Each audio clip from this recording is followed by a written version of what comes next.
ইউনুস ম্যাজিকে আসবে $13.5 বিলিয়ন। দর্শক, ঋণ ও সহায়তার প্রতিশ্রুতির বিনিময়ে আসবে $13.5 বিলিয়ন।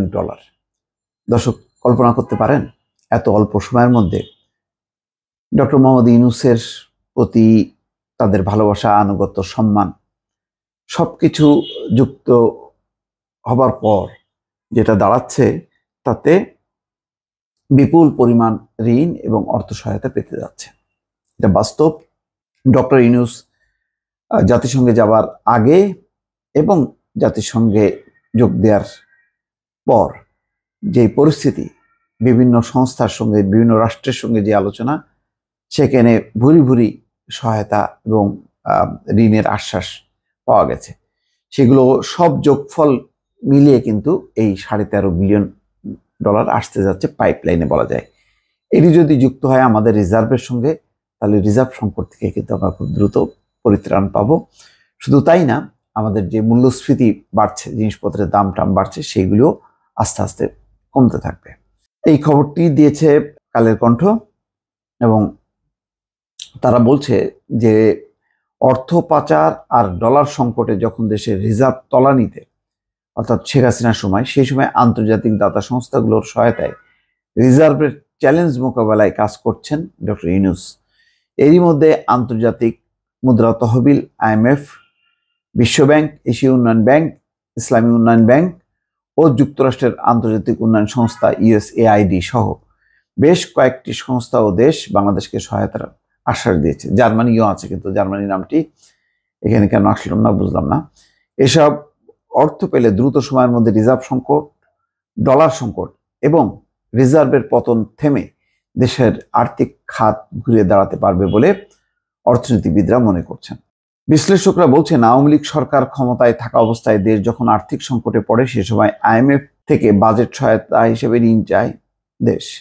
সংস্থাটি ওই প্যাকেজের আওতায় $470 কোটি ঋণ দেওয়ার প্রতিশ্রুতি দিলেও দেশের আর্থিক খাতে বড় ধরনের সংস্কারের শর্ত জুড়ে দেয়। এমনকি বারবার সফরে এসে বিভিন্ন শর্ত জুড়ে দেওয়ায় দেশের আর্থিক খাতে অনেকটাই অস্বস্তি দেখা দেয়। অথচ ডক্টর ইউনুসের অন্তর্বর্তীকালীন সরকার ঋণ চাওয়ার সঙ্গে সঙ্গে আন্তর্জাতিক সংস্থাগুলো ঋণ দিতে প্রতিশ্রুতিবদ্ধ হচ্ছে। এটি সম্ভব হয়েছে শুধুমাত্র বিশ্বে ডক্টর ইউনুসের ভাবমূর্তির কারণে, যে ভাবমূর্তিকে খুবই তুচ্ছ তাচ্ছিল্য করে উড়িয়ে দিয়েছে দীর্ঘদিন থেকে শেখ হাসিনা। তাকে কোনোভাবেই দেশের কাজে তিনি লাগাননি। কোনো দিনও তিনি তাকে ডেকে তার অফিসে এক কাপ কফি পর্যন্ত খাওয়াননি। এমনই হচ্ছে শেখ হাসিনা, এমনই তার নিষ্ঠুর আচরণ যে দেশের স্বার্থে অন্তত ডক্টর ইউনুসকে কাজে লাগাবে এই চিন্তাটা তার মধ্যে নেই। বরং কিভাবে ইউনুসকে জেলে পোরা যায়, এবং মোটামুটি এই টার্মে যদি পুরোটা থাকতো তাহলে দীর্ঘমেয়াদের জন্য ইউনুস জেলে ঢুকে যেত।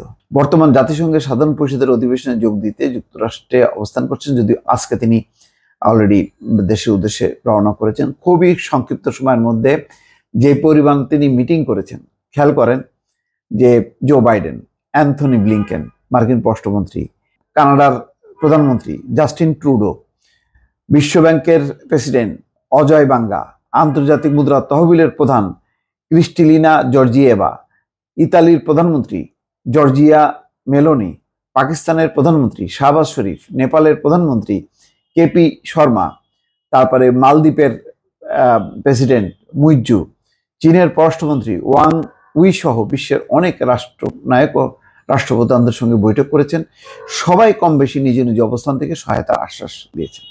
দর্শক, খেয়াল করেন, একটা শুধু বৈঠক দেখান, মানে এরকম জাতিসংঘের অধিবেশনে শেখ হাসিনা যোগ দিয়েছে এবং এতগুলো ব্যক্তিত্বের সঙ্গে তিনি মিট করতে পেরেছেন? না, হয়নি। যেটি হয়েছে সেটা হলো ওই যে জাতিসংঘের সাধারণ অধিবেশনের আসা যাওয়ার ফাঁকে কারোর সঙ্গে দেখা হয়েছে, আর হচ্ছে জো বাইডেনের যে ডিনারে ওই সময় অনেকের সাথে শুভেচ্ছা বিনিময় হয়েছে, এই পর্যন্ত। কিন্তু আলাদাভাবে বসে বসে বৈঠক করা এবং তাদের কাছ থেকে প্রতিশ্রুতি পাওয়া অসম্ভব। যেমন কানাডার প্রধানমন্ত্রী জাস্টিন ট্রুডোর কাছে চমৎকার একটা প্রস্তাব দিয়েছে যে আরো শিক্ষার্থী কিভাবে বাংলাদেশ থেকে যেতে পারে। প্রতিটি জায়গা থেকেই চেষ্টা করেছে ডক্টর ইউনুস যতক্ষণ ছিল প্রত্যেকের কাছ থেকে কোনো না কোনো সহায়তা চাওয়া, এবং সেটি তারা উদারভাবে দিয়েছে। এবং সবগুলো মিলিয়ে এখন দেখা যাচ্ছে যে $13.5 বিলিয়ন প্রতিশ্রুতি এসছে। এবং এইটাকে যখন নাকি মানে ক্যাশ আকারে, যখন নাকি রিজার্ভ আকারে যখন নাকি এটা বাংলাদেশ ব্যাংকে ঢুকবে, তখন এটা চিন্তা করেন যে আমাদের যেই এখন রিজার্ভের যে অবস্থাটা, সংকটটা যদিও সেটি কেটে গেছে অনেকটাই, তার সাথে যদি যুক্ত হয় এই 13.5 বিলিয়ন, তাহলে একটা বিশাল একটা অগ্রগতি হবে। এবং এটা সম্ভব, ডক্টর ইউনূসের কারণেই সম্ভব। এই বাস্তবতাটা আমরা এখন হাতে নাতে দেখতে পাচ্ছি, যেটি দীর্ঘদিন 15 বছর শেখ হাসিনা এটাকে ধামাচাপা দিয়েছিল বা উড়িয়ে দিয়েছে, এবং কোনোভাবেই সে ডক্টর ইউনূসের খ্যাতি, তার অভিজ্ঞতা, তার সুনাম, বিশ্বে তার যে ভাবমূর্তি, এটাকে সে কখনো আমলে দেননি। বা সেই আমলে দেওয়া তো দূরের কথা, তাকে দুর্নীতিবাজ প্রতিপন্ন করে তাকে কারাগারে ঢোকানোর একটা নীল নকশা তিনি তৈরি করেছিলেন। সেটি এখন ধ্বংস হয়ে দেশ এখন মোটামুটি একটা সমৃদ্ধি এবং স্বপ্ন দেখতে, মোট কথা বলবো যে, শুরু করেছে। দর্শক ভালো থাকবেন, আল্লাহ হাফেজ।